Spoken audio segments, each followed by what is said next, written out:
him again. Here we go again.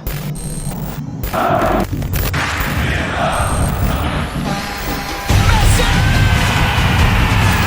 Mo Salah! Unbelievable! It's 3-0, it's game over. The cross back in, it's a great ball, back pass! Oh, they've done it! Western Sydney!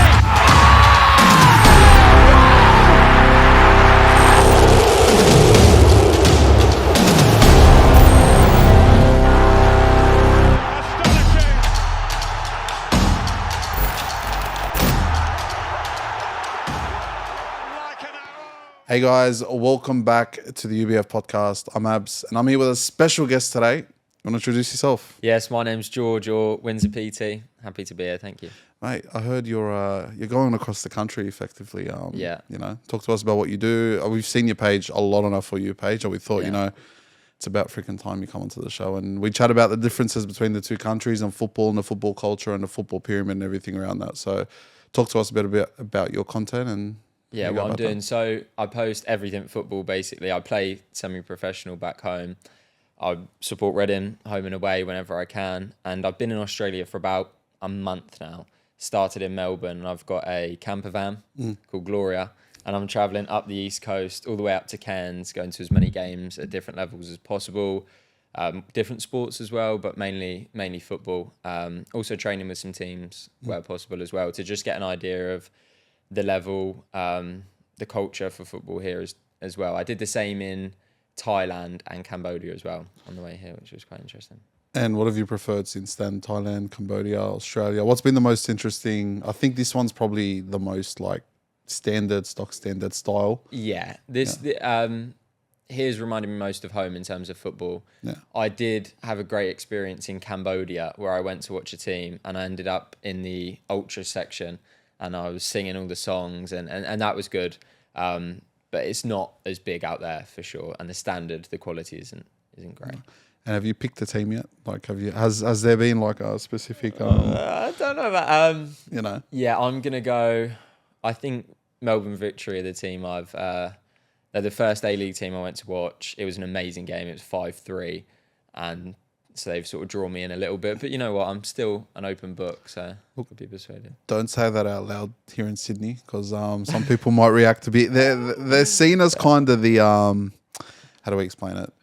The Manchester United Okay. of the competition. Not in terms of trophies and stuff. They've Yeah. won a lot. Don't get me wrong, but you know how we see Manchester United fans as like. So if you don't support them, you don't like them, basically. Yeah, one of those effectively. ones. Yeah, no, I get that. So actually, guys, I'm no team. Yeah. Oh, you could say Sydney FC. We'll accept you. I watched the Sydney game the other. To be honest, if I was going for a team in Sydney based on support, the Wanderers. Oh my days. All right, we move on. First and foremost, we'll start off with the Lightweight Athletic Club Player of the Week. You might know this guy very well. He done it 2 weeks ago against Real Madrid. He done it again against Real Madrid last week. And then on the weekend, I don't think he played actually. No, he started in the 6 because Partey's out. Declan Rice. Clap for Declan Rice, everyone. He's been in it immense since his Real Madrid game, the first one at home and then away. And I think he's going to step into that 6. And it's an audition effectively, not just for the Paris game.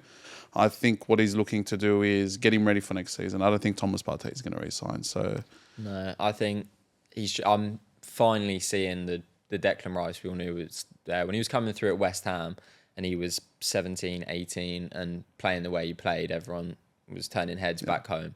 And to see him do it now, I didn't know he had those free kicks in the locker. I didn't know he was that sort of player, but he's a great player to watch. And hopefully him, Bellingham, maybe Palmer in the middle. I think the World Cup next year could be. if you haven't seen, I'm not a fan of Palmer. You don't like Palmer? I don't like Palmer at all. That's a crazy take. Great talent, don't get me wrong, but he's not on the levels of Bukayo Saka. I'm sorry. Bukayo Saka has more goals in the Premier League since January, and he's only just come back 2 weeks ago. He's going through a bad spell, admittedly, but I think 4 months ago, Cole Palmer was the best player in the world in that moment. Yeah, but if he's the best player in the world, so-called, he doesn't need 4 months off of bad form. No, he's going through a bad spell, but I think Cole Palmer is serious. I think Bukayo Saka, I do agree, is probably better because he's done it more consistently for a longer period of time. But yeah, I can't take Cole Palmer slander. Look, put it this way. Cole Palmer is going to give you a 9 or a 10 out of 10 performance more often than Bukayo Saka. Yeah. I'll accept that. But you're going to get 4 and 5s out of 10s more often than you will from Bukayo. Yeah, I get, yeah. And I'd You much never get rather it back. Yeah. I'd much rather a player where I'm going to get 7, 8, 9 out of 10 week in, week out than a flash in the pan. Yeah, no, I get that. Saka's very consistent. I've never seen him have a bad game. No, fair enough. Just want to give a shout out to Lightweight Athletic Club. Obviously, we're filming at the studios at the HQ here. And if you use code UBF15, you do get 15% off all your Lightweight Athletic purchases at the Lightweight Athletic store. So Sounds good to me. So next time you go on and you shop for a few things, you get yourself a hat and maybe a nice T-shirt and some gym gear, use UBF15. So you'll get 15% off there. Nah, it's pretty good. And shout out to the Corner Post as well. Store out of Wetherill Park. They do sell jerseys and they do a bit of NRL stuff now as well. So they're kind of booming over there. And before we move on to the football, we do have an FPL competition. Do you play FPL? Not this season. No. Gave up. Are you usually all right or? I'm usually awful. That's why I gave up. I'm the one that ends up bottom of the league and has to do the forfeit. So I thought I was best to just not start. Well, you should have joined our competition at the start of the season. Again, Lightweight Athletic. They jumped in. They gave us a few prizes for our top 3. I just want to get to the standings. I was sitting in the top 3 at one point, but Not anymore. life got busy, you know. Okay, I see. So I'm currently 18th. Oh, right. A bit of a fall from grace. A bit of a fall from grace, actually. First place is Tom Gacic. Again, that brother has... Mate, he's got a lot of time for FPL. Well, credit to you. You're leading the race with about 51 points off second, which is Mo Hawa. And then one of the boys who actually plays in the A-League, Christian Popovic, plays for MacArthur, is currently third on 2129 points. So it's getting tight. It's a full horse race for the top 3 at the moment. So with KG George pretty much in 4th. So we'll see how that goes. But I've got too much spare time as far as I'm concerned. mate, you should join next year. You might win something. Yeah, maybe. I'll give it a go. All right. We're going to quickly call Thomas. We're going to see if his FYI Thomas is in here. He's been bogged down with uni again. So the university needs to chill. Or else I don't want to lose my co-host for a few episodes at a time just for a few assessments. So let's FaceTime and see if he answers. We did this with Nick Pagano a few weeks ago. Yeah. You confident? I don't know if he answers, man. No. You got to respect that. I don't know if he's going to answer, man.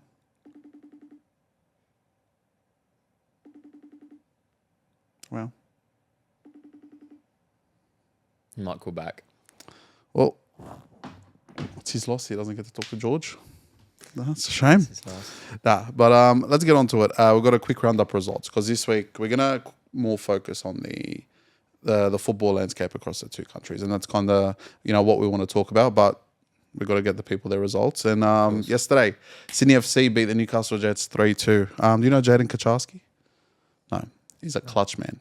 Okay. He is a clutch man, I'll tell you that. I've seen the clips. Yeah, mate. He is one of those players where he's come up time and time again. I believe he done it in the Sydney derby last year as well, where he's just in the right place at the right time. Yeah. And they're my favourite type of strikers because you don't have to be scoring 30, 40 goals a season. If you're there in the important moments, in the important games, and you get in the goals, that's all that matters. That win for Sydney puts them back into the top 6 ahead of Adelaide. So, heard you had a soft spot for Adelaide. Yeah. When I went to watch the Victory Adelaide game, it was 5-3, and I had a lot of respect for the support because back home, if you're travelling 7-8 hours for an away match, you're not going to get many fans, and there was quite a few of them. They were loud, and so I thought, I'd like to see them do well. So I'd like them to get in the playoffs, but not necessarily at the expense of Sydney. Oh, look, it's nice that you have a soft spot for my team. I do appreciate that. Not everyone that comes on this show has that soft spot, but you know who I'm talking to. Wanderers to Melbourne City too. Remember, you said you had a bit of a soft spot for the Wanderers as well, mate? Yeah, no, I did. I stood in their RBB section last weekend, and they're the closest to Europe I've seen in terms of fans. So I want them to do well. Yeah. At the end of the day, I'm not going to lose sleep about it. No. But I wouldn't mind seeing them do well. Look, fair enough. They had a few questionable decisions that game. Even as an FC fan, I can kind of be like, fair enough. Yeah. They had a goal that was ruled offside because they deemed that the player, I think that was in front, which was Pantasopoulos, pretty much got in the way of the goalkeeper's sight on a corner. I hate Come those on. ones. Yeah. It was too close range to Yeah. even stop it. Yeah. And I'm just like, whether you like them or you don't, that's a load of crap. And then the next one was, it was at a time, 4 minutes at a time. There was back and forth, back and forth, back and forth. Melbourne City had their chance, got a corner, messed up the corner. And then as the ball was thrown and they're on the counter attack, they blew the whistle. Yeah. Yeah. If I'm playing, Yeah. I'm fuming. They were blowing up about it because, you're just taking away their goal. And then that's happened. And then Alan Stacic, the coach, we were in the press conference at the time and he wasn't happy with it either. He knew that, you should let that go. The momentum was still going. If the momentum had halted and it stopped, go for it. Yeah. But look, it is what it is. Welcome to Australian refereeing because I'll be honest with you, people complain about PGMO, but sometimes the decisions and the lower you go in our leagues is just absolutely ridiculous. Yeah. Next one. We'll go through the A-League standings. Now, I need your predictions. Good. My predictions are usually pretty accurate. So Don't tell me you said Liverpool were going to win the league at the start of the season as well. no, I had Arsenal. Thanks, I mate. had Arsenal. Yeah. Thanks, mate. They've let me down big time. Look, hey, they didn't let you down. Injuries, the football gods just didn't want it to happen. I'm not having injuries. We'll get onto that in a Yeah. second. We'll get onto that in a second. When it comes to the A-League, here we go. So we've currently got Auckland, Melbourne City, Western United, Wanderers, and Sydney FC. It's pretty much FC, Adelaide, and MacArthur that are fighting for that last spot. I can't see Melbourne Victory dropping enough points to fall out completely, but it's possible. Who you got in that last position, Sydney FC or Adelaide? Sydney. Sydney? Yeah. Sydney. That's a good Quite one. confident with that. Yeah. I think Douglas Costa as well, if he decides to turn up at the end of the day, When you got that sort of quality in your team, all you need one moment. And from what I've seen, the game I watched against Auckland, I actually thought, who's the little seven that plays? Adrian Segacic. Yeah. Proper player. Good player. You think he can play in Europe? Yeah. It's difficult because obviously you're seeing them against a different standard of player, but he stood out in that game quite a lot. He's the only player, I believe, and that stat still stands. He averages a goal every 90 minutes. That's a great stat. And he doesn't start very often. He's only started the last few games, and that's because I think he's pretty much forced his way into the team at that point. He's a good one. Joe Lolly. I don't know if Forest, yeah. Yeah, you remember him from those days as well. Yeah, I remember Reading playing against him in the Championship a few times. Very good. Was he as good as he is now? He's always been. He was just one of those players that was consistently good. A good level Championship player, possibly a low level Premier League player. But I think when he's come here, that sort of quality shines a little bit more. So, what do you think stopped him from hitting that next level in England? Because how do you go from being a possible Premier League player potentially to all the way in the A-League? No disrespect to the A-League, but no, of course, I think it's difficult because back home, there's so many players of a similar standard. There's so many players that play in the Championship that probably could just about play in the Premier League at one of the lower level teams. And if you don't get the right opportunity, don't get a string of games in the Premier League, then you can see yourself tumble down the divisions quite quickly. And he might have just thought he wanted to change the scenery. I don't blame him. Like, if I was living in Nottingham and the possibility of living in Sydney came up, I think I could... You live that better life, Yeah, and I think for some players it's about that and their family more than just the football. But he was a good player. Yeah, no, that's fair. On to my beloved Arsenal. 4-0 against Ipswich yesterday night, and I'm happy man. Moreno, I think Moreno got on the score sheet. Trossard got on the score sheet. Scored, yeah. Saka could have had a hat trick. Martinelli, that flick pass for Martinelli's goal. I'm like, my dad was watching it. He doesn't watch Arsenal games very often because he's one of those. He's like, he's given up. He speaks his crap. He does what he says. He says he's a Tottenham fan. He's not a Tottenham fan, but it's a beautiful sight to see. I don't care too much about the Premier anymore. I want to focus on the Champions League. How do you think we'll fare against PSG? Inter. Arsenal versus PSG. Arsenal PSG. I thought it was... No, we got PSG. You got PSG? We got PSG.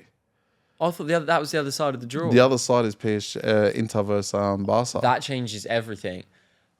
I think, to be honest with you, the way PSG set up, because they are quite fluid and they're quite attacking, I do think Arsenal are probably the best suited to be able to counteract that. For me, it comes a lot down to individual player performances. I'm not convinced by Kivior. I'm not, and a lot of Arsenal fans aren't either. So had Gabriel have stayed fit, I'd be more confident.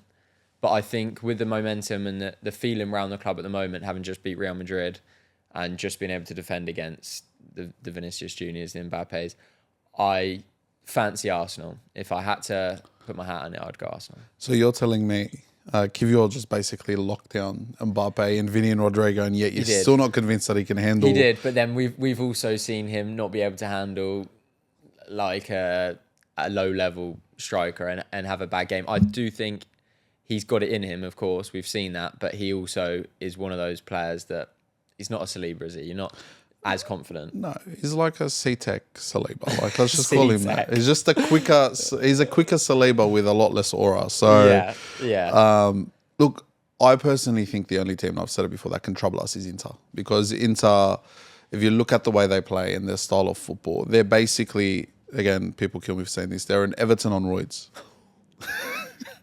Everton on roids, and I say that with the most respect to Inter. Yeah, like they will sit there and they will play a very defensive 4-4-2, whatever they like to play, and just make it one hell of a day for you to get through. Now we struggle as it is with teams playing back fives and back eights and having people sit in that box to defend. Putting players, to the level of what Inter have against, doing that exact same thing is going to help. It's like when we play a low block, teams struggle. We almost held out 45 minutes of Manchester City earlier this season. Yeah. Literally just sitting in our box and kicking the ball back up the field. So if we're doing that being an attacking team, imagine what a defensive team could do to that. Barca, as much as I say, they don't worry me. They're the least of my worries. Those words could come back to haunt you, I think. They might. I just think that man for man, midfield, defense, attack, I think we do have them. I think this year's Champions League is one I've been more excited about than recent years. And the final, you talk about Inter, that final with City a few years ago was exactly what you're explaining. So for me, I want to see Barca beat Inter for the football because I think it makes a better final. I think a Barcelona-Arsenal final is... It's the story as well. We rewind it back to 2006 and look, if we were to win it, I want to win it that way. Of course. We beat Real Madrid along the way back then as well. We get PSG, there. Would be ironic if their keeper gets a red card and like, I just want it to happen so bad. Are you confident or is it a bit of bias in you? Because of course, if it was Reading, I'd say we're going to win it. But do you really think? I don't worry about PSG, and that might come back to bite me more than the other comments. But I think midfield-wise, I think we've got the best, most natural three in the comp. Yeah. And people will say, their defense is great, blah, blah, blah, blah. It's our midfield that runs the team. Partey, Rice and Odegaard is such a balanced midfield three that teams like PSG, they've got two great midfielders, two of the best in the world. I just think that the balance of the three, with Declan Rice going box to box, with Odegaard leading the press from the front, and Partey doing what he does from the backwards to the defense. Yeah, he does that so well. You can't handle that. And then you got Saliba you got to deal with, and then Timber on the right, who's been arguably the best right back in the competition this year. Been very good. You look to the left, an 18-year-old of dreams for most teams, which is Miles Skelly. Like, he is becoming such a problem for teams to handle. He's one of those players that if you try to tackle him, if you try to kind of like, push him off, he will get the foul. He's a foul-winning machine. Yeah, he's clever for his age. So, I don't know. Look, Moreno up front's kind of helped as well. Yeah. Because he drops back and he plays in that midfield role. And I don't know. I'm confident. I'm confident. I got that feeling that this year might be the year, to be honest with you. I think it's better chances you're ever going to get in recent years or years to come. I think, for me, I had Real Madrid. This season, for one reason or another, it's a bit like when PSG had all the names. They had the Neymar, Messi. Yeah. And couldn't produce. I just think, I don't know what it is, if there's too many egos within that team, but I was watching them against Arsenal and it was just missing something. A lot of Real Madrid fans complain about Ancelotti. Do you think that could be it? Do you think that he gives them too much of a, pass as you go pass? Like he says, I don't want my strikers to drop back. But that's not going to help the team. When you come play in Arsenal or Barcelona, for example, you suffer because of that. Yeah. The only chance they had in the two legs, respectfully, I think was due to our mistake. Yeah.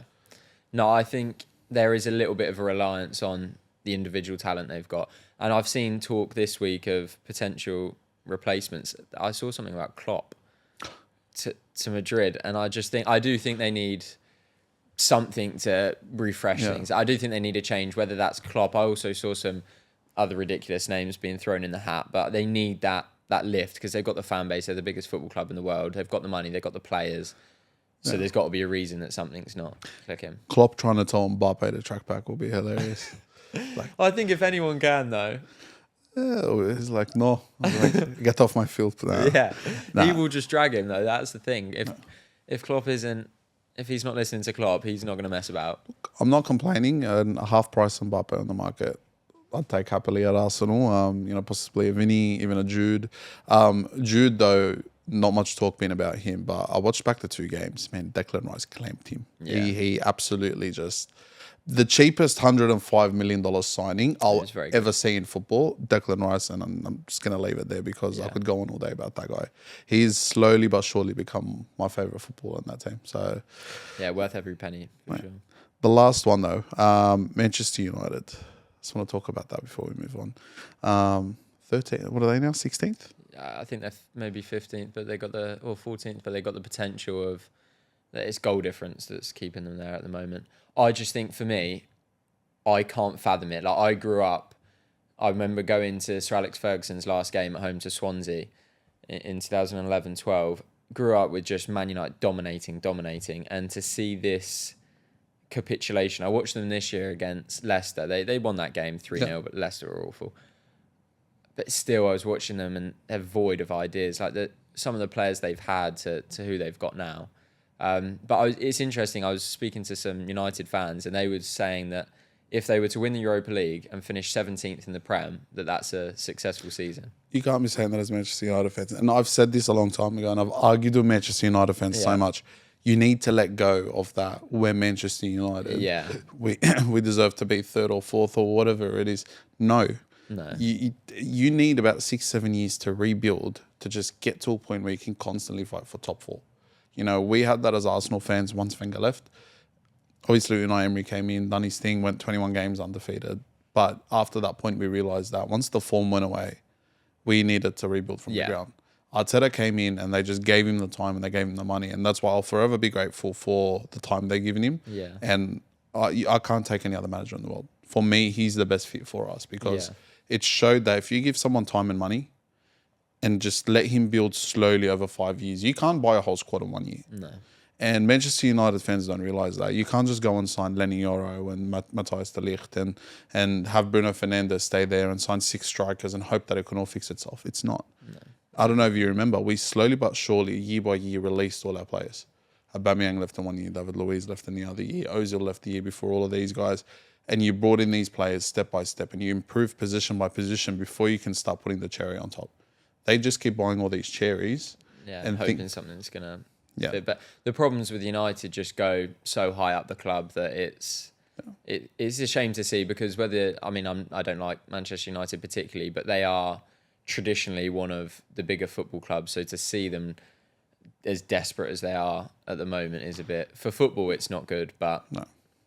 But they need... I think it's time for change. And personally, for me, you might disagree. Ten Hag was never the problem.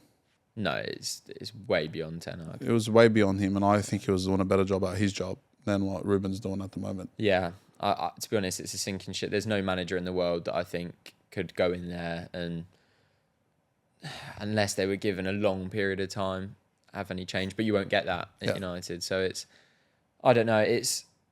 We knew there'd be a drop off post Sir Alex Ferguson, and he got Moyes in, and I just think they should have stuck with David Moyes for a few years for longer and given him that sort of time because since then it's just been Mourinho's the most success they've had and that was just a toxic time. So and you look at the players they had then, they were just aging players that still had enough in their career to kind of win something, and they got second by default. People forget that they were 19 points behind Manchester City that year. And I think even the year Ole came second, it was the exact same thing. And Tottenham's pretty much the same thing for me at the moment. Daniel Levy is as poison as it gets for a club, respectfully. I remember Conte, when he was there, he basically asked him for a DM. He ended up signing James Maddison instead, whoever it was. It's like, why are you looking for the money-efficient signings when all these managers are asking you for, at the end of the day, are specific things to help build their teams? I love Ange. Don't get me wrong, I love the guy, but I just think he needs to leave for his own sake before it ruins his career. It's starting to go that way. The thing with Daniel Levy is he's just a businessman with no care really about the football side of things. So he's monetized the stadium with the NFL, and any signing he makes is just, can this generate money? And the team, I'm shocked at how poor they've been this season. They've still got the Europa League, of course, but they've been awful, really bad. And I feel bad for Ange because even here in Australia, that he's so highly respected and for where he's got into. But, you know, they didn't need Mateus Tell. No. You know, you're forcing Kulusevski to play midfield. He's doing a great job, but he was never a midfielder. Like, it's little things like that that slowly but surely break your side apart. Like when Unai Emery was leading the squad, we ended up playing Torreira at camp. Like, it's just, you look back at that and... What was going on, yeah. Like, man, there's some things that, you know, I think someone made a comment earlier today. I was watching one of those videos where it's reminding us of the banter era of Arsenal, and someone's like, I used to wish for a Kivior and Mustafi centre-back lineup instead of David Luiz or something like that. And now, you know, I'm dreaming of playing against PSG in the semi-final. You know, it made me realise how bad it was back then. But take it from an Arsenal fan. Manchester United, Tottenham, you kind of need to just... fans specifically, take a step back, realize where your club is, because you're going to have to accept it at a certain point. Yeah. And just realize it's going to take 3-4 years to get there. Manchester United might take double that. So move on, get on with life, and, you know, bit of patience. Before we move on to the chat, Melbourne City, the women's team, I don't know if you saw, they went undefeated earlier this week. Wow. Through the whole season, invincible. That's impressive. They've had a story this season. Holly McNamara, she's a young striker. She's done 3 ACLs in a row. She's come back this season, won the Golden Boot, back into the Matildas fold, and she's absolutely killed it. And on that note, Mary Fowler as well, I don't know if you saw earlier this week, done her ACL confirmed. Right. It was not one, like someone slowed it down in the game, and it was just a really bad looking ACL. And I'm just like... It's just so prominent in the women's game though, isn't it? ACLs, so much more freak. I remember at one point Arsenal's women had 4 or 5 players all out with ACLs at the same time. Yeah, I think we lost Miedema, and 2 others at the same time. Yeah. I remember that time, and it's due to the scheduling as well. You can't, knowing the science behind women's football, you can't schedule week in, week out like you're scheduling men's football. Yeah. They don't have the, you know, they're not scientifically built like the men, where their muscles are able to absorb so much more. Yeah. You know, you need to kind of take a step back. Even with, you know, the Women's Premier League's only 22 games, 23 games or something like that. Yeah, it's definitely not. It's not 38. Yeah, Super League. No. No. I'll just double check that. I think it's, here we go. I don't want to say the championship. Here we go. Yeah, 22 games. Which makes sense, but then you got the Champions League, got the Cups, you got everything in between. And then what kills me the most is they plan the international breaks in the middle of the season, and they don't take a break from the actual season. So it's kind of overlapping. Like, they've done it here as well. They had 2 international breaks for friendlies. It's not even an actual competitive match. And then they took the girls out of the team, played them for the Matildas, and Brisbane Roar, who were first at one point this season, just dropped down the ladder and fell out of finals contention, because you slowly but surely lose form because you're losing your best players constantly. So, and for friendlies as well. Don't even get me started on those. I hate friendlies. We'll get to that. The Matildas are very much, you know, the money grab of our country, where you'll put them anywhere and they'll fill out a stadium. Wow. I don't know if you've seen any women's games for our domestic league yet. Yeah, that's a whole different conversation in itself. We're there. We cover a lot of the games, but the support behind the women's game here on a national level and on a domestic level are 2 different things. Yeah, like they'll outsell the men on a national team level, but struggle to get 500-600 people in the stadium on a domestic level. It's wow. Yeah. That's a serious debate. But we're here to talk about one thing only, mate. The difference between the Australian and the United Kingdom style of football. Not just what's on the field, more the atmosphere, everything around it. We'll just kick it off with the first one. Match day atmosphere. A few talking points. Stadium culture, attendance and community ties, and difference in supporter expectations. So, I'm in the UK. I'm walking down North London. Talk to me about an experience in at an Arsenal game, for example. Yeah.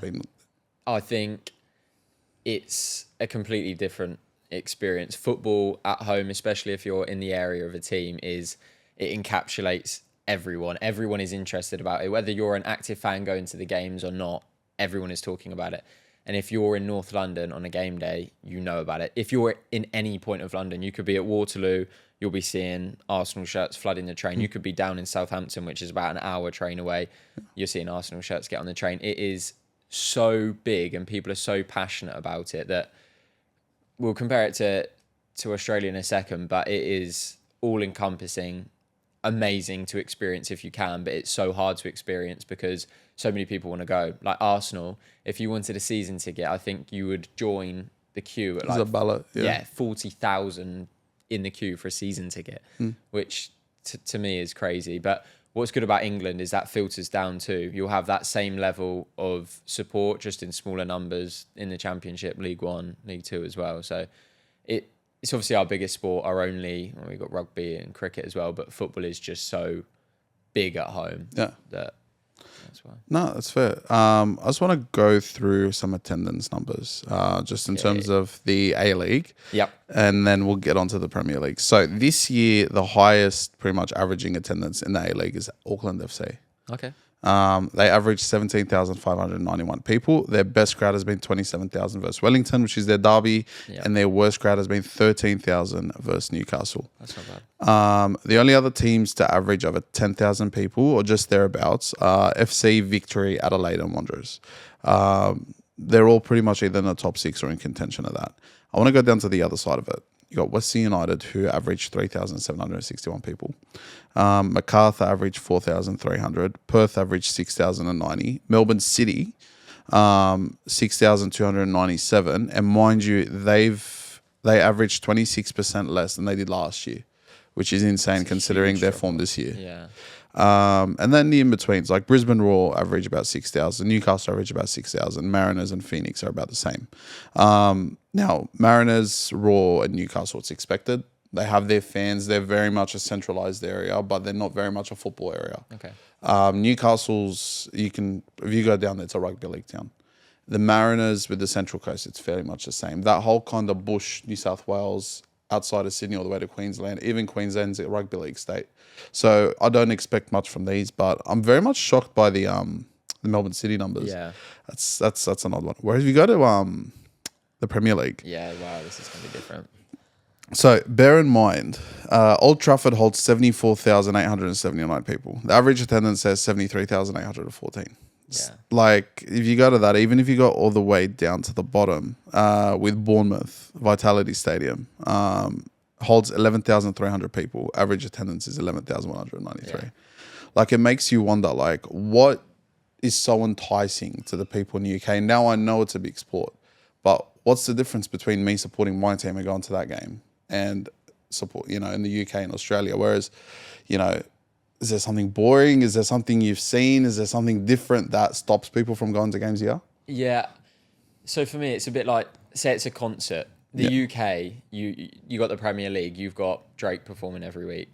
Here, you've got maybe an artist that a few people will know, a few streams and sorts, but it's not the same thing. Like when you go to a Premier League game, you've got the memories of the players that have played in the league, the stadiums, like the atmosphere, everything. But when you go to a game here, you don't have that. So I went when I went to the Sydney game, the game was, there's a lot of goals in the A-League. I'll give the A-League that. I don't know if that's because maybe the defending isn't so good, but it doesn't have the same, I hate to use the word, but like aura as the Premier League. It's not the right way to put it, but there's not the history with it. There's not the great players that have played there. I know some good players have played in the A-League, but for me, when you're going to Old Trafford, you're thinking of the free kick that Ronaldo scored against Portsmouth. You're thinking of Van Persie's volley, and that's what makes you excited. That's what makes people want to go. I just think, and it's fair enough because it's not the biggest sport here, but there isn't that same pool here. But it's growing, I think. Yeah. Look, to a degree, yeah. Like, for example, this past weekend with the Sydney game, if that were Arsenal and Everton were up 2-0 and Arsenal just come back and Gabriel Jesus has come off the bench and scored the winner in the 82nd minute or the 85th minute, that's a memory you remember. Like the Reece Nelson one versus, I think it was Bournemouth a few years ago. Oh, Bournemouth, yeah. You remember that for a while. The Danny Welbeck versus Leicester. Those type of memories I remember. I wasn't even there, but I remember that. Now, the A-League, I agree with you, lacks that a little bit. You remember a few then and there. Yeah. Like, our mate behind the camera has been to plenty of Sydney FC games. What's the most memorable Sydney FC moment you've had? What's a memory that sticks with you? The pause is telling Walking down So at the front of the stadium, I forget what final it was. Grand final beat Melbourne Victory. Yeah. Graham Arnold era. Yeah. On the way to the march to the stadium, I was probably like 17 off my fuck man. Yeah. Grabbed the cardboard cutout of Alex Brosk that had it out the front of the stadium. I picked it up and I just walked into the stadium with it. The security let me through somehow. As soon as I got top of the curve, walked out with Alex Brosk like this above my head. Place went nuts. And then we go on to win the grand final. Yeah. Unreal experience. No, that's a fair experience. I think, but that also kind of encapsulates what we've said. Like, there's no regular season. Like, Yeah. for example, if Anfield was to host the Champions League final, Liverpool were there and they won it. Fair enough. I feel like that'd be the equivalent type thing. Okay. But I think when you come, like, it's more that regular. It's like you don't have those moments that you do here. Yeah. Might not be the best coming from me because I probably haven't followed A-League as much as other people, but just seeing it over the years, we try to copy what's happening overseas, but we can't. Do you know much about the NSL? No. Okay, so before the A-League, there was something called the National Soccer League. So the clubs like Marconi and Sydney Olympic and Sydney United and Adelaide had an NSL team back then. There was basically one big national league of these clubs. Right. It all basically got shut down and there were a lot of issues around it, issues they cited around it, people with the flares and everything and active support, and they weren't happy with the way the fans were acting. The TV rights basically got ripped apart from them. That was the closest thing we had to Europe. And Marconi and Sydney United and all these clubs were built off European migration. Yeah. I've experienced a bit of that with Preston Lions. Yeah. I think they were playing against Melbourne Knights, and there was one team had a big Croatian influence, and the other, I want to say, was Macedonian. Yeah. But that sort of culture and the fans I saw there was much more like what I've seen back home. 100%. And we're trying to replicate that through the A-League. You can't take passion and, actual drive from the fans, from what it means to them, and franchise that. Yeah. That's impossible. To a degree in the UK, it's not franchised. These guys are all built. Each club has its story. They're built from somewhere. Only now they're worth billions of dollars, and they're able to sell out stadiums wherever they go. But I think the biggest struggle here has been rebuilding the atmosphere, which is, you've answered the question. Move on to the next one. How do supporter groups compare with ultras and terrorist culture in the UK? Because you mentioned Preston, and Preston's is basically like the pinnacle when it comes to non-A-League clubs and how their fans are. Because they'll drag in 9,000 people on the daily. Yeah. So how have you found that compared to the UK? Yeah. Preston was good. Preston was very good. And each ground I've been to, there's been a section of supporters, which was good. So Wanderers, you had the RBB group. There was at Victory, is it the Cove? I'm not 100% sure. I might be wrong. Sydney FC is Sydney the Cove. FC is the Cove. Victory is the Terrace. The Terrace. Okay, so there's elements of this, but back home, I think more people get involved in that sort of stuff. I don't get me wrong. Before I was born, the 80s, the 90s, that terrace culture, sort of hooliganism, was so much bigger at home. But then it got really clamped down by the police. You can't bring flares into grounds. You can't even have bottles with lids on when you go into grounds. Like, it has changed a lot, but the experience on a match day in and around a ground is completely different at home. And it's also, what I've noticed here is, I was sat in the Auckland section and I'm sat next to a Sydney fan, and that's so normal here. But to me, that was so foreign, because at home, the away fans, there's a line of stewards between them. There's probably some netting. If they were next to each other, it wouldn't end well. And I think there's just not that, like you say, that a lot of clubs have been franchised. They don't have the history. People at home are supporting the team that their dad, their granddad, great-granddad supported. So they feel more of an affinity to the club and they're more passionate about it. But here, I think that's not speaking for everyone. Obviously, there are fans that are like that. Yeah. But I do still find that concept of away fans and home fans being next to each other. Look, it's very much watered down here, even though they want to create that rivalry. Like, for example, and I'm going to use the NRL, the rugby league, as a very much of how this country and sport and how they promote stuff is. They put together basically like a promo for Las Vegas when they went over there. And it was full of high hits and shoulder charges and big hits and everything. Half of the stuff they put in that video is against the rules now. Now, we want to push this sport as the same atmosphere as the UK and overseas and what you see, in America. Even I'd credit to them, MLS. They've even got culture over there. Yeah, it's got better. Even in South America, the way they do stuff down there, it's beautiful. Yeah. They try to emulate it here, but they try to gatekeep it. They try to kind of police everything. They try to over-police everything to the point where it feels like it's like an open-air prison in a sense, where go have your fun. Yeah. Just don't do this, don't do that. Yeah, we're watching don't do everything you do. Why? Yeah. All right, someone rips a flare in a game. Yeah. I'll be honest with you, that only happens at big games. I think the last time I saw a flare being ripped, it was the Sydney Derby. We had about 33,000 people there. Yeah. You're not going to see a flare being ripped in a stadium that had 6,000 people. No. They're not that bothered. Like, they're not, Yeah. it's just the atmosphere. There's been times where, fans have ripped chairs out of stadiums and have broken stuff and all of that. And times where police have escorted a whole active support out for no reason but miscommunication. Yeah. And it's created that kind of stigma now between police and active support, where the minute they see a cop, they're like, oh shit, what have I done? Yeah. And it's just, it's terrifying to see the way the sport's going, because I want it to grow. We all want it to grow. We all want to see the fans go and enjoy. I want to take my kids one day and be like, this is what football is in this country. But I feel bad for the kids that are going now, because like, you're sitting in a stadium, a 60,000 seat stadium in Allianz with 10,000 people in it.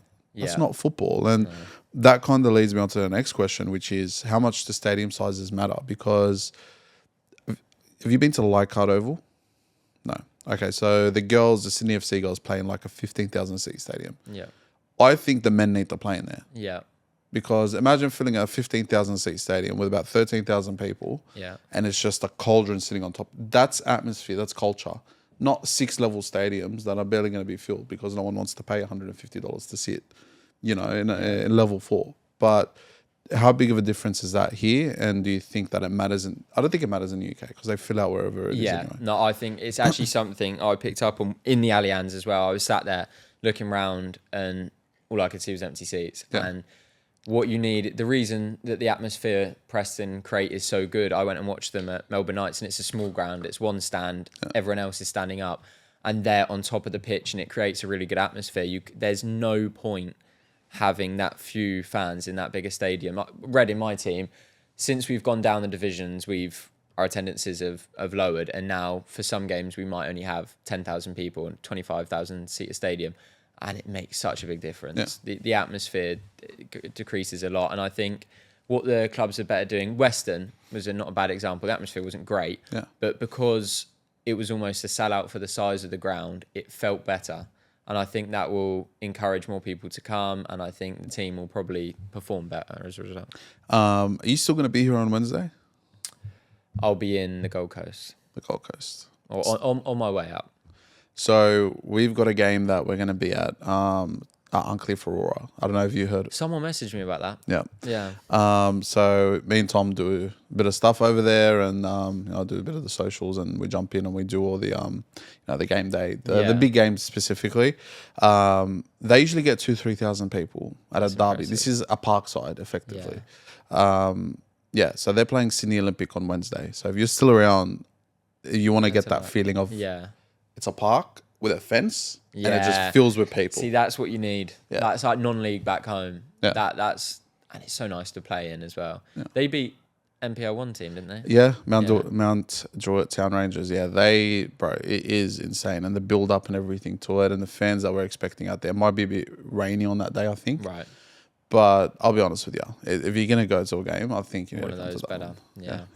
And usually the fans come out. They have they're fun and they make it noisy. I feel bad for the goalkeeper the last game because the ultras there were just giving it to him. Yeah. But just want to move on to the last question on this topic. Yeah. How has the atmosphere changed over the years in both countries? I'll give you the Aussie answer. You give me the UK answer. I think we've gone backwards.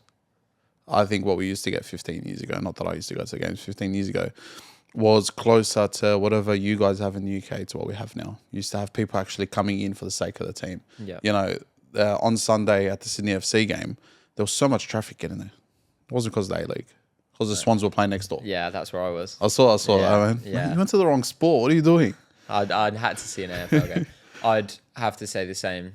I think it's always going to be good at home because of how big it is, but mainly due to policing. I think The atmosphere at games has died down slightly over the last few years. It's still amazing, but you can't, like as I explained before, with the sort of pyros and so many fans are banned now, that I don't think it's quite what it was. Yeah. But still. It's still in a better place than where we are today. Yeah. Yeah. Look, on to the next topic, football pyramid structures. A few talking points here. I want to talk about promotion and relegation versus the closed league that we have here, how clubs move between levels or don't, grassroots and semi-pro scenes, and then the impact of the structure on fan engagement and club ambitions. First question, why does Australia lack promotion and relegation, and what impact does that have? Let me answer that question for you. When it comes to our football pyramid, we've got obviously the national level. We've got Football Australia. They run pretty much whatever they got at national level. Yep. The APL, which is a different organisation, run the A-League. Then you got the NPL, which is run by Football Australia. Okay. So Football New South Wales, Football Australia, you got the whole thing there. Our Premier League, our top tier league, our number one league is run by a whole separate federation to whoever runs the national, which is in the UK, for example, is the opposite. The FA run the Premier League. That's correct. In terms of promotion and relegation, from day one, this has always been a closed off league. There's no promotion. Whether you finish first or last doesn't make a difference.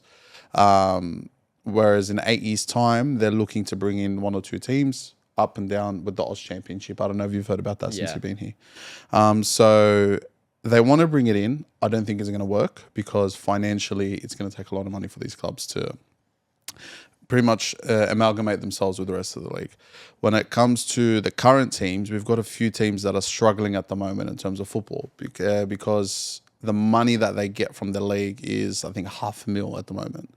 So you're getting, I think Erling Haaland earns more in a week than some teams get from the A-League here. If I remember correctly. That sounds about right. He'll earn about $1 million a week, just under that. They give each team pretty much $500,000 or $1,000 a year now. That used to be $1.5 million the season before. It was 3.1 3 seasons before that. It just constantly went down and went down and went down. Now, obviously, when you've got TV rights and issues around that and everything there, it all adds up. But ultimately, I think the biggest problem we've got here is there's no clear kind of path for footballers to go through. If you're an 18-year-old aspiring footballer, how far can you go? What am I going to do? Go to the A-League and earn the same amount of money I would being an apprentice as an electrician? Yeah. You got to question those things. And, you know, when you got players like Douglas Costa and Juan Mata who come in as marquees and get treated as marquees, and even Douglas probably earned more money at Bayern Munich in a month than he did here in a year. Like, I don't know. That's kind of our problem. We've got a few issues. I could sound off on them. But what's kind of the football pyramid like in the UK? So, obviously, relegation and promotion is so important back home. You've got the Premier League, Championship, League One, League Two, but the non-league pyramid at home is massive too. The National League, which is deemed the first league of non-league, is basically professional. Almost every team are full-time. The leagues below that, you've got the National League North and South. Half the teams in both of those leagues are full-time. So we're talking the 6th tier of football in England and full-time teams. Yeah. Then below that, it starts to go more regional and you've got non-league pyramid, but you're getting paid, players are getting paid all the way from tier 1, the Premier League, down to the 11th tier, roughly, still getting paid. So the money filters through. But I think if there was no promotional relegation back home, without the jeopardy, this is what I can't understand. I watched Perth against Western United. They were getting beaten. They're bottom of the league. The players are like, all right, we finished bottom. So what? They can't win the league. They can't get in the top 6. So it means absolutely nothing. And for me, that's not football. I completely understand the reason behind it. Clubs can't go up and compete financially, which is what we're seeing in the Premier League at the moment. But I think as a player myself, if there was no prospect of promotion or relegation, I wouldn't play. I'll raise you one thing. It costs $25 million to buy a license to have a team in the A-League. Now, it's basically a financial loss waiting to happen. And that's kind of the biggest problem. Now, I think Auckland have done a good job. I have to credit them. And I think they're starting to build towards an academy, which is kind of strengthening on the whole opportunity point of view. Yeah. But yeah, I agree with you. It's if you don't look at it from that perspective, you're not going to see it. I think when it comes to Perth, they've been dead last this year. I think last year they were pretty much around the same position. They almost went under last year as well. Yeah, it's hard. It's hard. And I think when it comes to the UK, what we love about it is that, all right, you finish 17th and you're kind of like a point away from 18th. You're like, Yeah. oh shit, I need to, need to up get a my little things bit, together yeah. before, oh, we're going to lose money, we're going to go Yeah. down. And then you slowly look at Leicester a few years ago. They'd done so well. They played in the Champions League. They were still in and around Europe, and they had one season when they just went boom, went down, lost half their squad. Yeah. And look at them now. They're forever a yo-yo team again. The A-League does need that, although I don't think they'll survive. That's the biggest difference, is that if Central Coast go down and they are relegated to the Oz Championship, I don't think they'll be able to come back up. Yeah. The money they'll lose, everything behind it, forget the players they're going to lose, because no one really wants to go down and play NPL. No. That's the biggest problem at the moment, is that if you're in the A-League, you're not going to go down to NPL, earn $600 a week and have to find a part-time job. No. It's just not built for it, and it's a shame. But I think we're seeing actually that more at home.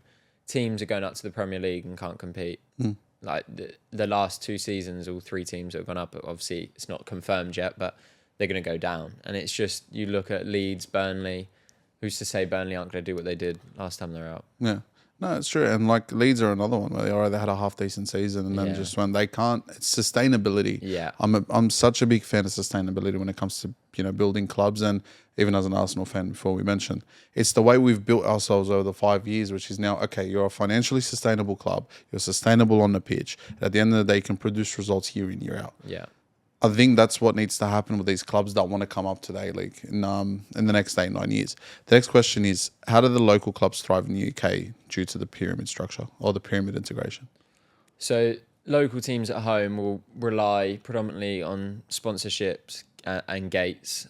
So the team I'll play for, their budget is, they won't be getting any money from the league, but they'll have sponsors, local businesses that will invest money into the club, and you can get good gates. Like teams in my league, there's a couple of teams that get £1,000 a week, and if every fan's paying £10 or £12, that's enough to cover the players' wages for that week. And a little bit more. So I think because the money filters down so much, because you can go to a 8th tier game and have 1,000 people there, it makes it a bit more sustainable. But the same way the clubs back home would struggle.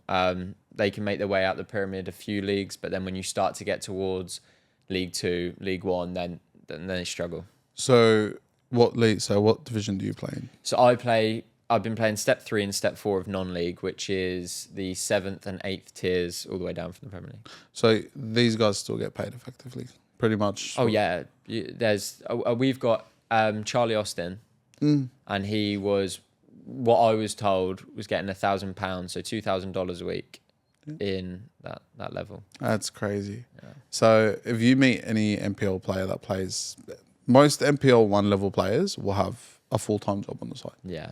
Like I've met enough of them that come to training in their tradie vans on their utes yeah. with all their tools in the back and everything, and I'm like, how are you sustaining this? Yeah. Like, one of the most prominent scorers in our league at the moment, Alek Yuruzevsky, is a baker on the side. He's got a bakery, sells burek, he's Macedonian, like that whole, it's those type of people you'll see in the NPL now, that I think that you can earn $600-700 a week playing Div 8 and being able to just live your life for the rest of it is insane. And it goes to show you how far behind we are here. Yeah.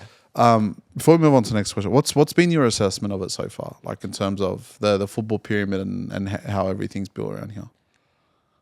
I've enjoyed it.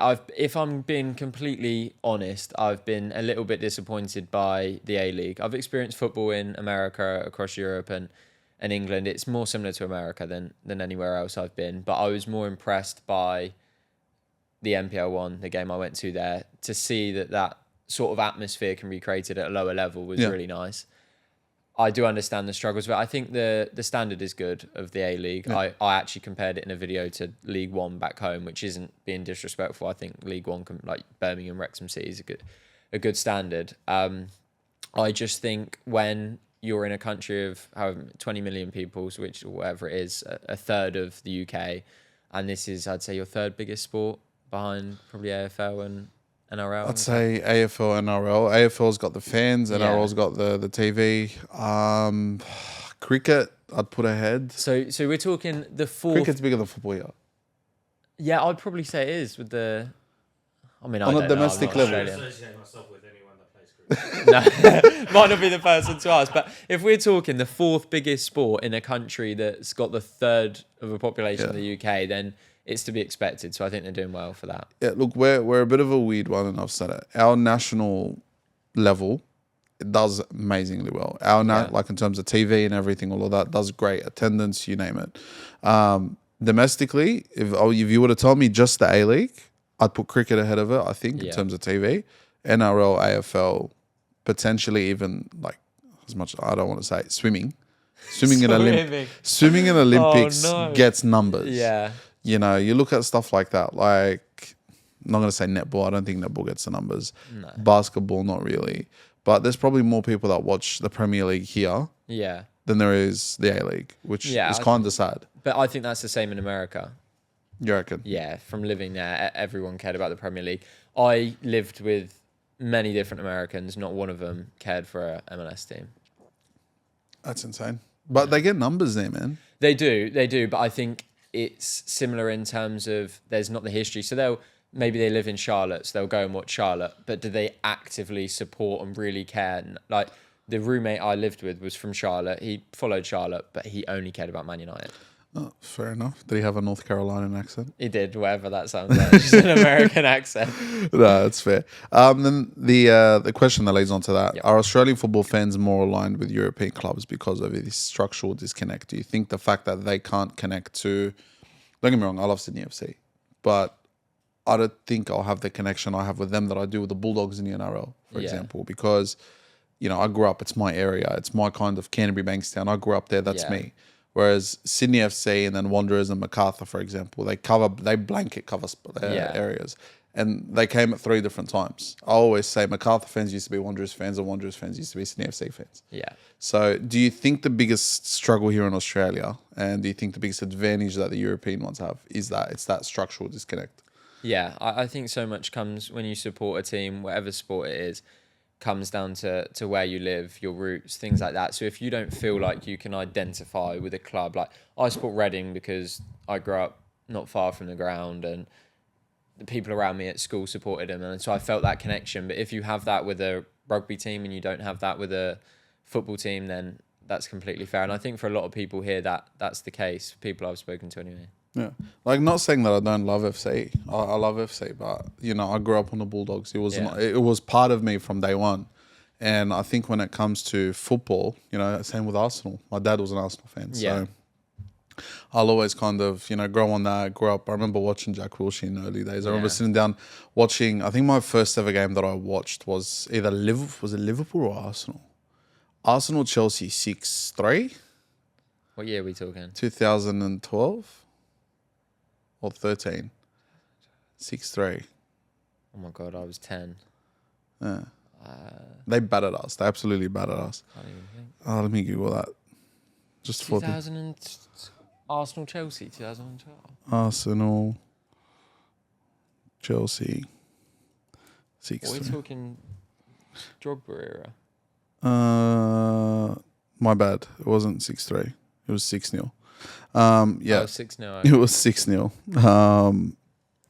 Yeah, 24 turn. 24. You just hoped you got 3 goals. Yeah. Look, no, there was a 6-3. No, I think that was Man City. I can't remember. I don't know. We've had a lot of batterings back. I just remember the 8-2. Yeah, the Manchester United 8-2. That was the one that stuck out for me. I was this close to becoming a Manchester United fan. I'm not even going to lie to you. What are you laughing at? I think I would if I was from here. And how old are you? 25. Yeah, I think because they would be the team when you were growing up. It was that era. It was skinhead Rooney, the overhead kick. Dude, I was practicing at age 11. On my bed, I'd throw it like I had this little like teddy thing or pillow. Yeah. I'd throw it up and I'd just like scissor it. It's over the top. It's such a hard thing to do. I can't get near it. Look, I didn't have to shin it by the end of it, so no, I'm joking. I'm joking. Watch out, Wayne. Mate, look, there's a new striker in town. I'm joking. But last question: what's stopping Australia from building a more connected system?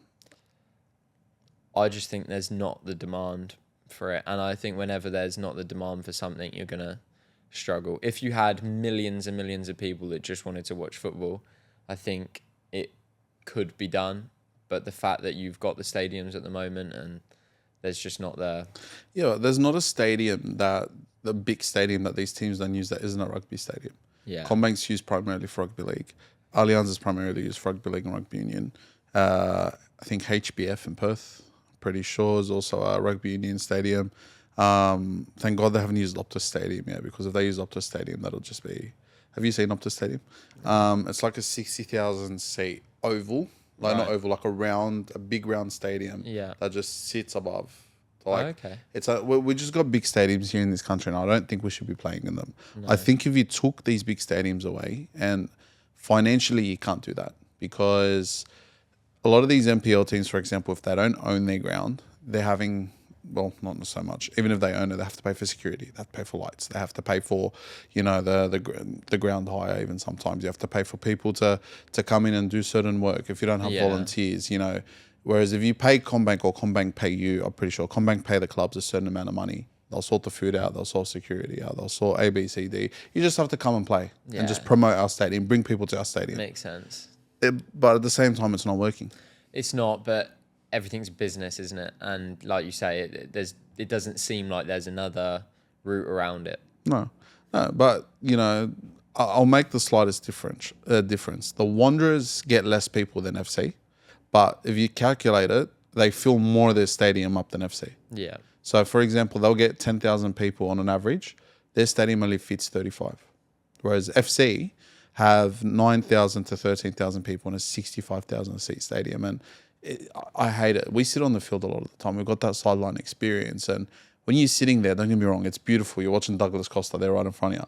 But when you look up and you look around, and I'm like, where is everyone? Yeah, it's depressing. I'd struggle with that. But, yeah. What about the UK?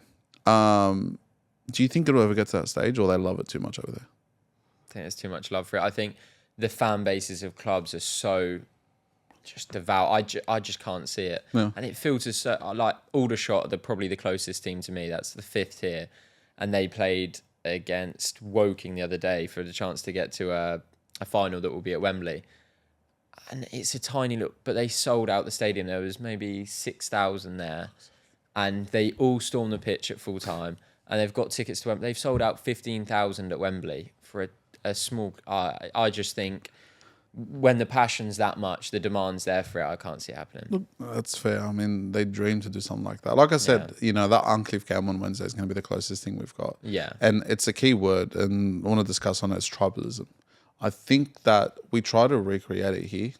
You can't, I don't want to say the incorrect word here.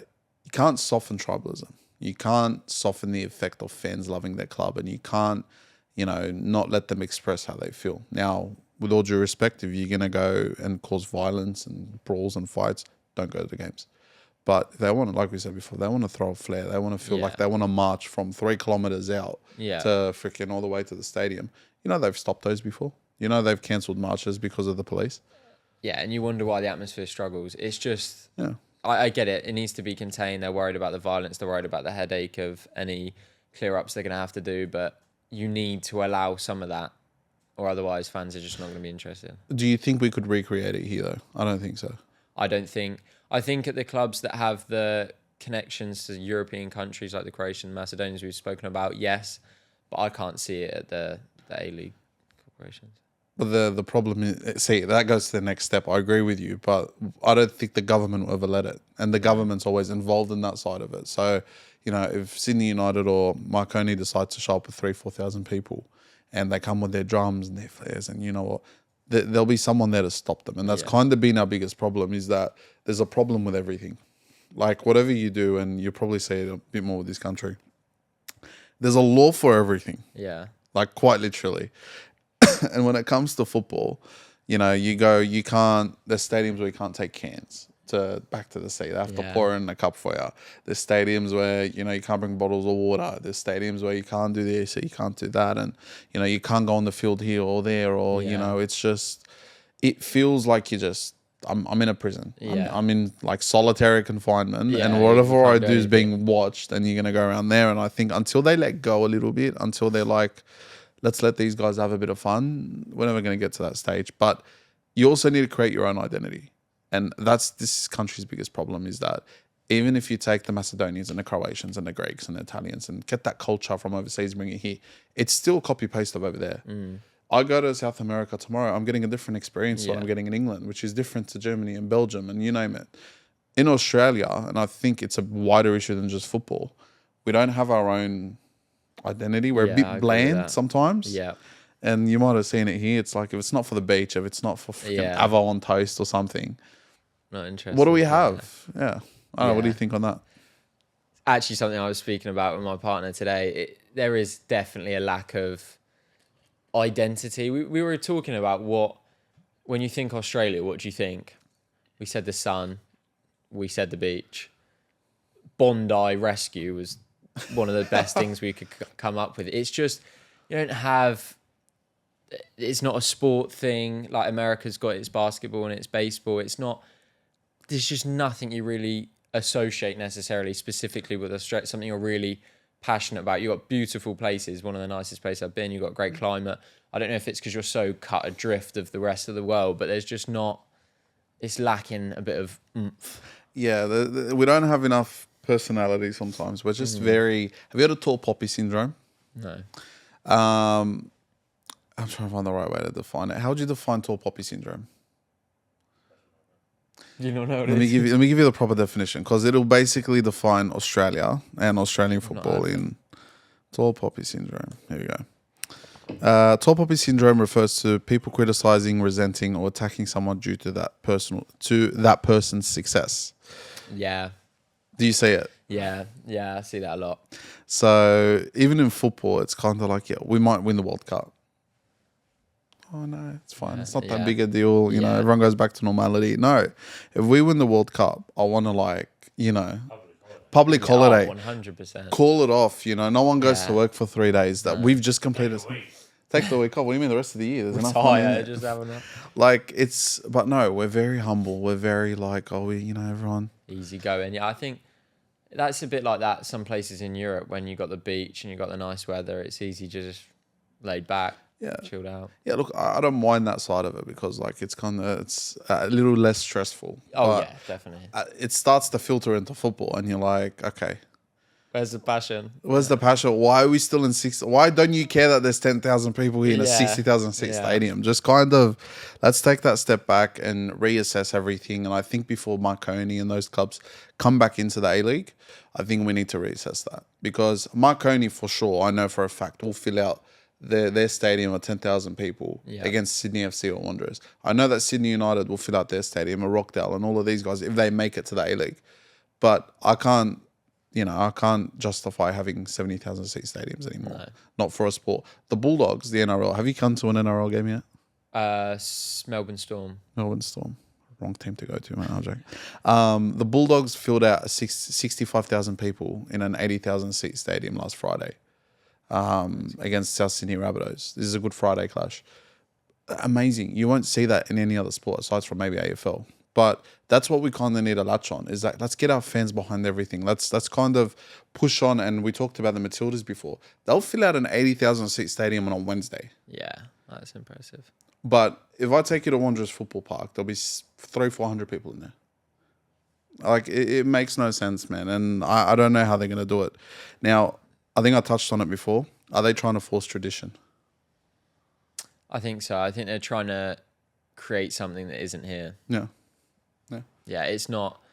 You can't falsify something. The reason that it is so big at home or in Europe, it's because that's been passed on generations. If that's not in the blood and the DNA of the place and the people, it's impossible to try and create it. So I put you in charge of football in Australia tomorrow. What are you doing? I think I'd scrap the A-League. Really? I think it would have to become... There has to be jeopardy in the top division. If you are a club, an NPL club, and you're winning the NPL each year, but you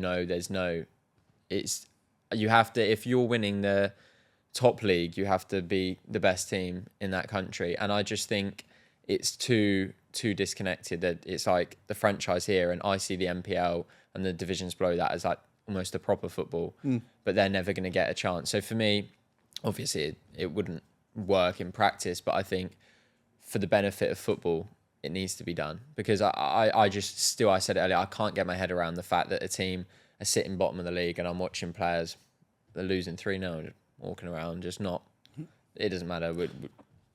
No, that's fair. That's fair. And no, I agree with you on that. And I think it's right, because all these clubs have, it makes it even worse when you got like MPL 1 and then under 20s. So if I take you to, I don't know, St. George City tomorrow. St. George City have their MPL 1 team. They got their under 20s team. Yeah. And it kind of goes like downwards, but sidewards as well. Yeah. So I think we just need to straighten everything up. Yeah. And just kind of just build that pyramid again. Because our pyramid in Australia, people will tell you, it's like that. It's so wide, and there's not even a point. It's almost becoming like that now. Yeah. I think once we get that right, I think we'll be on our way. But then again, I can't justify in 8-9 years' time that the clubs in the MPL are financially viable to actually come up to the A-League. No, that's why So the model doesn't work. Last bits on the fans. Few talking points, what younger fans in Australia think about football culture and the role of media and coverage in both countries. So first one, what does the future of football fandom look like in Australia from what you've seen so far? So I get a lot of interactions from younger fans. That seems to be the people that watch my videos. And I think a lot of them, the issue is their teams are English teams. Yeah. So then they'll go and watch Victory or Sydney or whoever it is, because that's the closest team to them. Yeah. But they're waking up at 5 o'clock in the morning to watch Liverpool or to watch Manchester United. And I don't see a way you change that, because of course they're always going to be drawn to the big players and the biggest league in the world. I think there needs to be more incentive for younger kids to want to go to these games, to be able to watch the supporters group and be like, wow, I want to go in that. I want to feel the atmosphere at a game. Yeah. Because if I was a child going to watch what I watched last week and just sit in an empty bowl for 90 minutes, I wouldn't be interested either. So I think there needs to be more for them to get excited about when it comes to football. And I think that comes from playing too. Yeah. If I first started watching because I was playing, so I just love playing football, and then you watch, and the two go hand in hand. But I don't know, in schools, is it as big to play football? Yes, so football is the most played sport in this country. Wow. Yeah. But then over popularity, it's like the fourth. Yeah, over 2.5 million people play football in this country. Wow. And we've got a population of about 26 million. So every 1 in 12.5 people pretty much play football. Yet somehow, between government funding and popularity, it goes down the drain. Paddleboarding, I'm pretty sure, gets more money from the government than football. So it's all wrong, isn't it? And then when it comes to, like you said, the popularity, it's like, okay, who do you look up to? No one's going to say Joe Lolly. Everyone's saying... Oh, yeah, exactly. Kai Saka, Mo Salah. Yeah, you can't compete with that. You know, you can't. And it's just like... It goes to show you, though, again, no disrespect to Optus Sports and anything like that. It's just... We pump so much money into the media of overseas football that it's neglected when it comes to the A-League. Yeah, it's prime time. But then again, you ask someone, we live in Sydney. I'm an AFL fan, an NRL fan, and an A-League fan. It's 7:30 on a Saturday night. I have to pick one. Yeah. Now, if the Bulldogs are playing and FC are playing and the Western Bulldogs are playing, how am I going to watch all three? Yeah. Like, what separates the A-League? You know, why not just move all your games to, I don't know, between 12 and 3? Or play on a Wednesday night? Yeah. Just, I don't know, like, differentiate yourself from everyone, because right now you're competing with two heavyweights. Like Rey Mysterio jumping in the ring with, like, the Big Show and Kane or something like 10 years ago. Like, it's not going to work. You know, you've got your own specialty, but right now you're overshadowed by everyone else. Yeah. Yet you somehow have more people playing it. It's. I had an experience that I had a few months ago. I had Anas Wahim, plays for Sydney FC, the number 8, rock up to Uncliffe Aurora to do like a training session with the kids. Some of the boys didn't know who he was. Respectfully, I love Anas. He's a great guy, but it's nothing to do with him.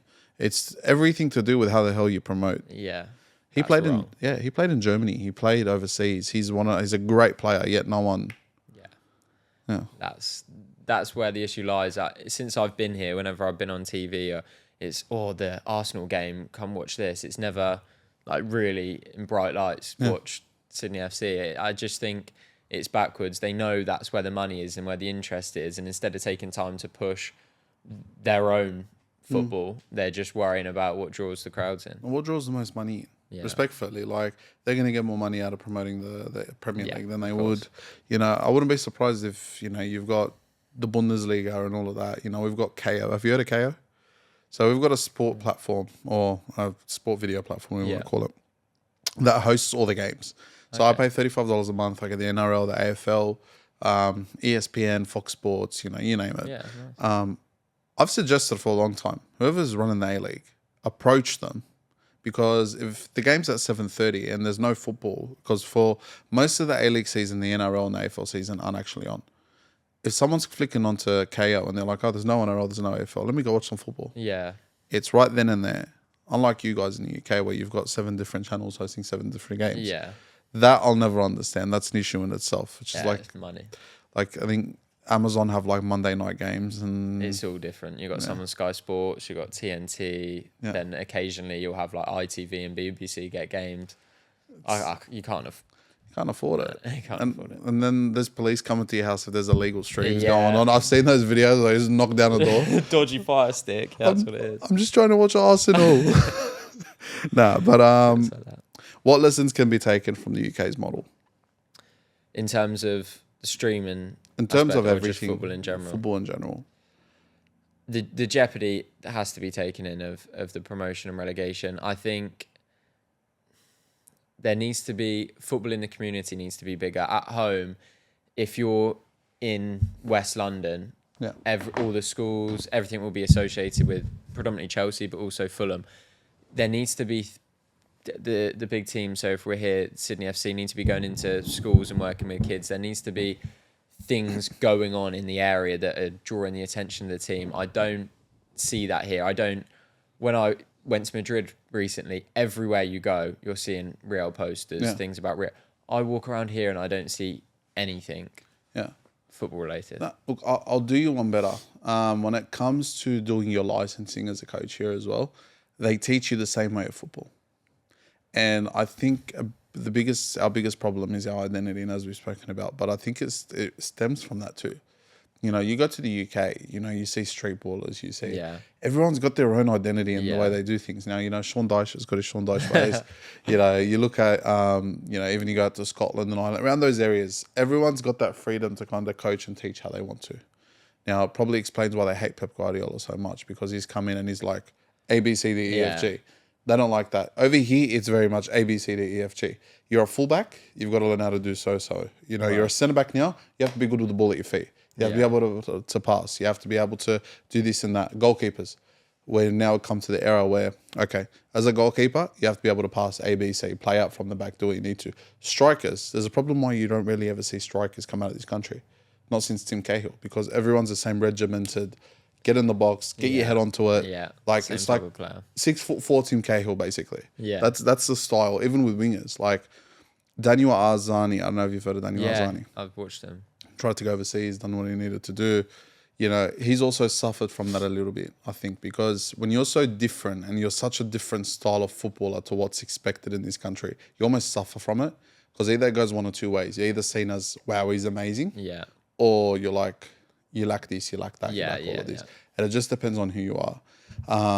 Like Joe Lolly was a breath of fresh air, because he kind of broke that cycle for Sydney, because we pretty much had the same style of winger for year upon year. But that's our biggest issue. And I think if you look into that a little bit with the coaching and its licensing, they want to push a certain way of football, and that's not how it is here. That shouldn't be how it is, especially when you've got 2.5 million people playing it. Yeah. Like, you can't produce the same player over and over and over again. And as a coach, it doesn't help. Another thing, why do you think we have so little coaches come out of Australia too? Yeah. Ange, anyone I can think of. Ange got out early. Ange got out. I think he was at Brisbane Roar, went to the Socceroos. I think he came back to Victory, and then went to Celtic, Japan, Celtic, and then Tottenham. So, like, unless they got out early, even with the women's football, like, that's got a bit more freedom to it, only because I think we're still trying to figure out our identity with women's football. But our biggest problem at the moment, I'm sounding off on a few issues now. Our Matildas are like the 2006 Socceroos. They were so popular. during that World Cup. So popular. So popular that when we went down to Melbourne for the Global Football Week, when Tottenham and Newcastle came here, Caitlin Ford, Steph Catley, and Kyra Cooney-Cross were walking through the streets of Melbourne at a cafe. And it's like, Justin Bieber had walked in. Swarm. They got swarmed and they couldn't even get coffee. They walked away, found somewhere else.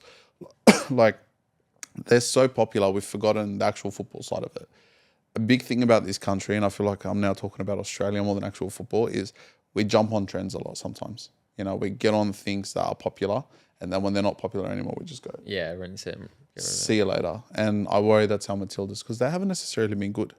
Yeah, they beat, I think, China or North Korea, who it was the other week. But we haven't played well. We haven't done well. And we have a coach at the end of the day, God bless him. We love Tom Somani. But he said it himself, he didn't want the job. He's just there because they needed someone. Yeah. Like, everything's so neglected, yet we don't necessarily take care of it at the same time. You look at the NRL. The NRL just went to Las Vegas for the last 2 years. They've grown the game overseas. They're taking a sport that's predominantly Australian. They're like, this is what we do. We can't do that because we don't have our own identity. Yeah. So, I don't know. What are your thoughts on all of that? I do think identity is massive. And what I've noticed here from the games I've seen is every team seems to have adopted the Guardiola style of playing. They'll play out from the back and they're just not equipped to do it. They don't have the players. I was watching the Wanderers game the other day and the goalkeeper's played it to the centre half. He's played it back and he doesn't feel like he can go long. So he's just stuttering on it. He got tackled, player missed. But I think you need to find whatever separates you. Even different countries have different ways of playing. You've got some of the Eastern European countries with bigger boys that are a bit more direct. You've got the Spain that just pass the ball. But when you think Australia, you don't necessarily know what comes to mind. That's fair. And that's kind of my biggest fear with the Socceroos at the moment, is that we don't have that X factor. No. We've got Tony Popovich as a coach who's amazing, and I think he's going to be able to do a really good job for us. But our country as a whole, and it's got nothing to do with the coaches, lacks that X factor. And it all stems all the way back from what you're teaching them from they were kids. If you're going to teach a centre back, your focus is on helping us get the ball out from the back.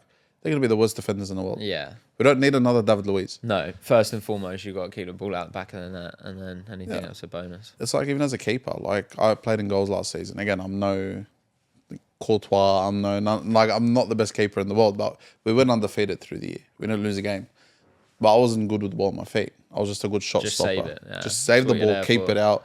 And then when I've had the chance to get it, through my hands, catch it, I'd boot it pretty much. I had a few times where it went down to the other goalkeeper.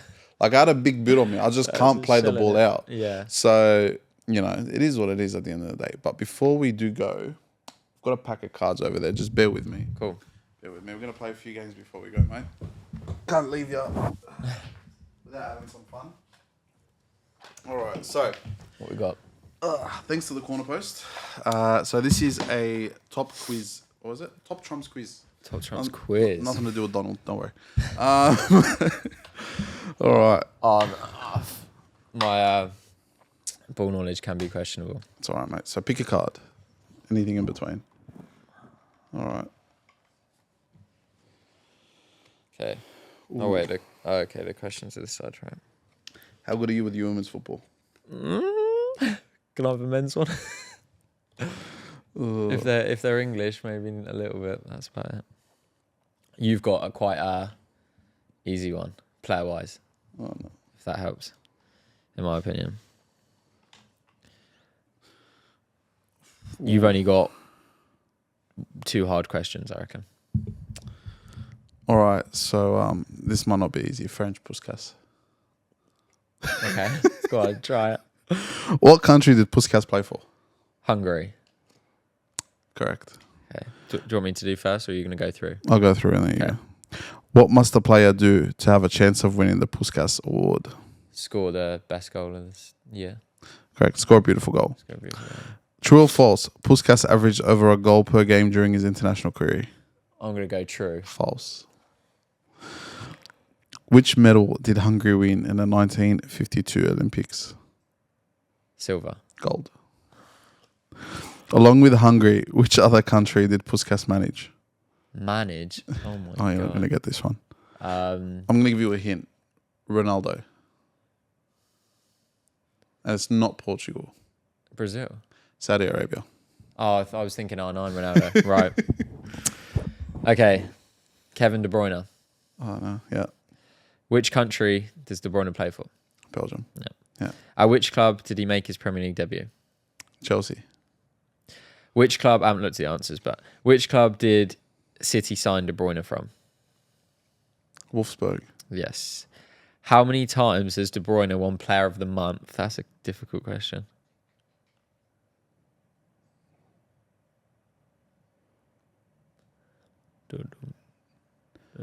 None. None. Correct. Wow.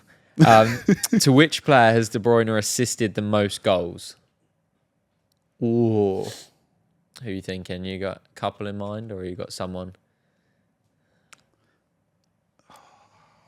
Ooh, you want to go 5 out of 5?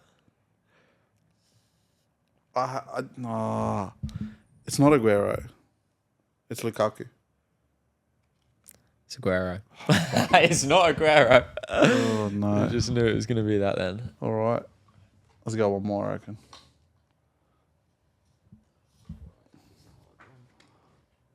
Okay.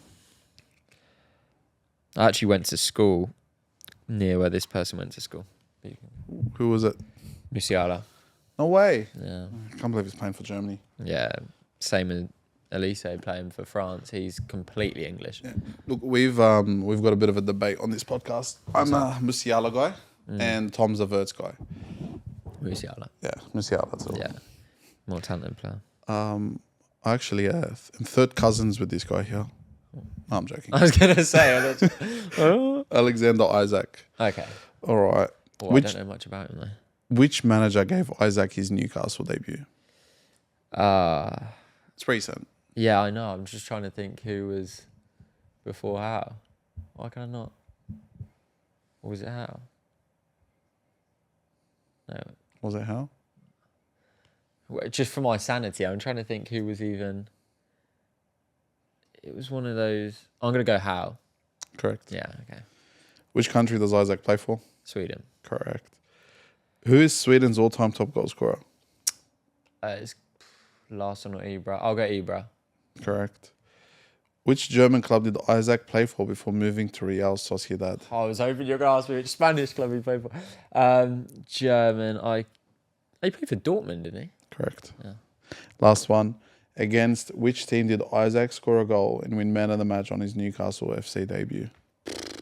Shot in the dark. Yeah, it would have been United. Incorrect, Liverpool. Oh, 4 out of 5, mate. Right, Jamal Musiala. At which club did Musiala make his debut?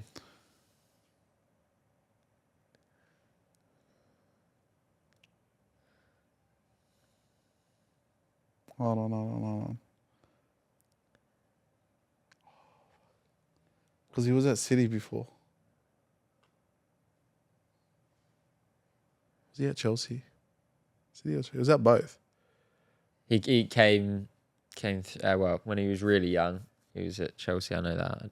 But he never played first grade for... I'm going to go with Bayern Munich. Correct. Yeah. This is an odd one. From which Disney character does Musiala get his nickname? A. Hercules, B. Woody, or C. Bambi? Bambi. Yeah, I would have guessed that. I think I've answered this card before. Yeah. You have. So Yeah, do you yeah. want me to do a different one? Do a different one. Nice and honest. Right, I want to pick. I'm not picking. I'm doing it randomly. Right, that's the instruction.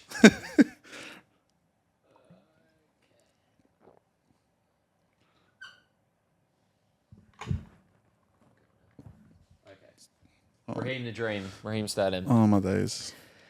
This is quite an easy start. Which 3 Premier League teams has Sterling played for?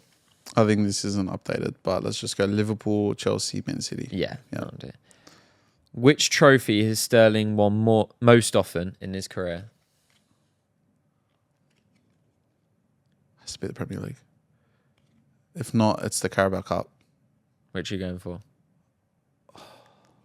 Hold on. He didn't win the Prem with Liverpool. No. I'm going to go the Carabao Cup. Correct. Who was Manchester City manager when Sterling signed for them?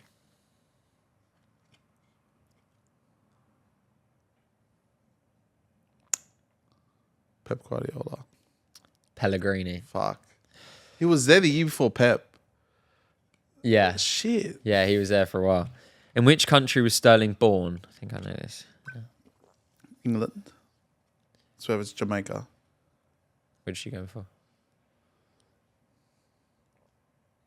England. Jamaica. No way. In how many Champions League finals has Sterling played? 2. No.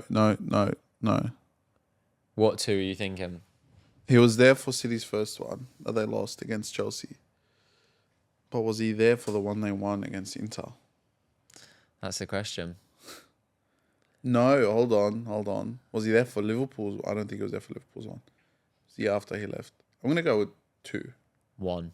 Oh, shit. Yeah, I think it was just year after he went. All right.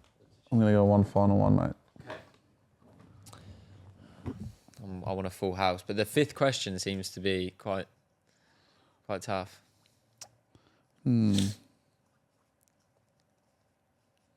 Okay.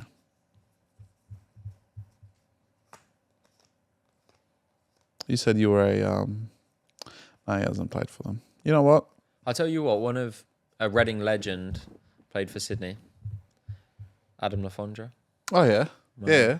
One of the best strikers we've had. No, we've had a few... Like, Del Piero played here a few years ago as well. Not quite Lafondra. Yeah. Lafondra had better than Del Piero, surely. You could be the judge of that. You saw more of him than I did. What years was he here? He was here a few years ago, wasn't he? Del P was here 14, 15. Oh, right, a long time ago. 15. Lafondra, his era through the club had more of an impact than Del Piero. You reckon? Yeah. Del Piero, 10 times bigger signing. Yeah, of course. Right. I think Lafondra would have come from like Bolton or Rotherham when he came out here. A bit different. Right. I've got a player here that... Right, this is going to be tough. If I remember correctly, there was an Arsenal game where it finished 7-5 against Reading. Yeah. We didn't talk enough about that one. That was... We were 4-0 up. Yeah, how'd you bottle that one? I was there. I think I might have cried that day. I was about 7. No, I don't know. I was a bit older than that. Yeah, look, Emi Martinez started in goal that day, and, you know... Then he played for us a few years later. Yeah, look, he wouldn't be here today without Arsenal, so... He wouldn't be here without Reading. That season in the Championship for us, no. Who would have thought 2 supporters of both clubs led him to a World Yeah, Cup exactly. final? You know, without us two, It was he all wouldn't. us. He wouldn't have a World Cup. Well, this man played a prominent role that day against Reading. Arshavin? Olivier Giroud. Giroud. Oh, okay. Who was the last English club Giroud played for? Chelsea. Correct. True or false? Giroud is France's all-time top goal He scorer. is. True, I know that. True. I don't know how, but yeah. Yeah. To which team did Giroud? I was about to call him Girona. To which team did Giroud transfer in 2021? AC Milan? Correct. What is the name of AC Milan Stadium? San Siro. Correct. And last one. Which other team shares the San Siro with AC Milan? Inter Milan. Inter Milan. Yeah, 5 out of full 5. house. 5 out of 5. That was quite an easy one, but I think we'll call it there. nice one. I don't know, man. It's been a pleasure. Thanks for having me. Let's try Tom one more time before we head off. Let's hope he answers. Do you reckon he'll answer this time? I hope so.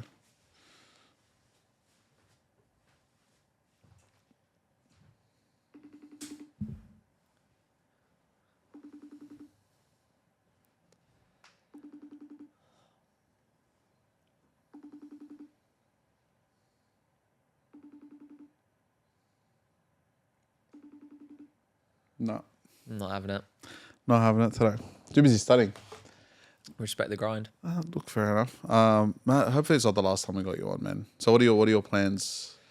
Well, back in Gloria, the camper van. I love the name. Yeah. Does she have that song as well? Gloria.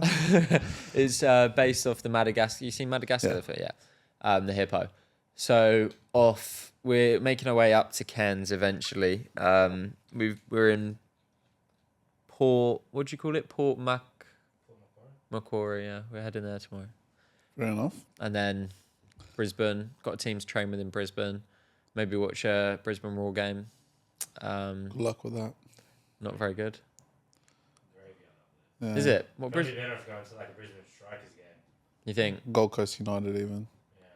Yeah. Yeah. I want to watch more sort of NPL and Brisbane lower Strikers. league. Yeah. Yeah, I'll go to that maybe. Yeah, Gold Coast Knights have a good app. Okay. I heard even in AFL, the Gold Coast Suns they're doing really well this year. They're like third at the I moment. saw that in the league when I checked the table the other day. Go to a Brisbane Broncos game as well. Rugby. Should move here. Move to Sydney. If you're up in Brisbane, head I'm out going to stop because these are going to be